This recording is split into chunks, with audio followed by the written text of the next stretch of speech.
இந்த ஆட்சியை பொறுத்தளவில் எல்லோருக்கும் எல்லாம் என்று ஆட்சி செய்பவர் நம்முடைய முதல்வர் அவர்கள். எந்த மதத்தினரையும் இழிவுபடுத்துவதை, ஒரு மதத்தினர் பிற மதத்தினரை இழிவுபடுத்துவதை நிச்சயமாக மாண்புமிகு தமிழக முதல்வர் அவர்கள் அனுமதிக்க மாட்டார்கள்.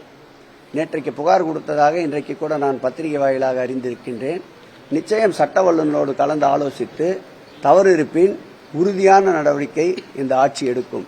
மதத்தால் இனத்தால் மக்களை பிளவுபடுத்துகின்ற சக்திகள் இந்த ஆட்சியில் தலை தூக்க முடியாது என்பதை மாண்புமிகு முதலமைச்சர் அவர்கள் உறுதியாக இருக்கின்றார்கள்.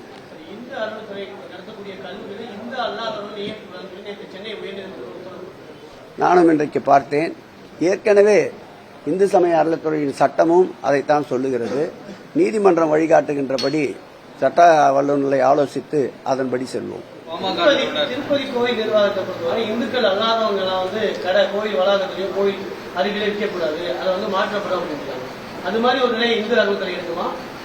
இல்ல, பிரிவினைகளுக்கு ஒட்டுமொத்தமாக மதிப்பளிக்கின்ற ஆட்சி இந்த ஆட்சி அல்ல.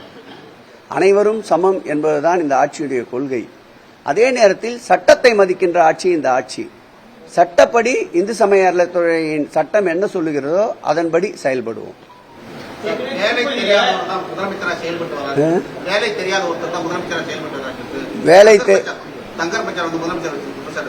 இதே சங்கர் பச்சன் முதல்வரை புகழ்ந்து பேசிய பேச்சை நான் வேண்டுமானால் ஒல்லிநாடாவை உன்னிடம் தருகிறேன்.